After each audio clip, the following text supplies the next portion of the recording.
No నమస్తేనా. మనమైతే మన 30 రోజుల ఛాలెంజ్లో అయితే ఈరోజు అయితే మనం 19వ రోజు అయితే ఉన్నాం. 19వ రోజు అయితే నేనైతే ఈ చాక్లెట్ అయితే తెచ్చుకోవడం జరిగింది.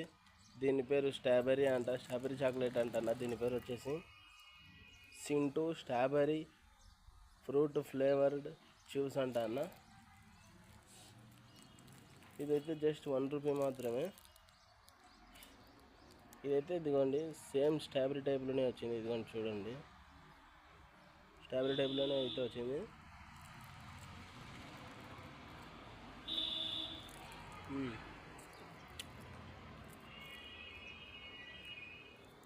ఎక్కువ స్వీట్ అయిపోయింది నా ఇదైతే ఎక్కువ స్వీట్ అయిపోయింది. సో ఓకేనా, మీరు కన్నా నా ఛానల్ నచ్చినట్టయితే లైక్ చేయండి, షేర్ చేయండి, సబ్స్క్రైబ్ చేయండి. బాయ్. మళ్ళీ రేపటి వీడియోలో కలుసుకుందాం. Bye bye.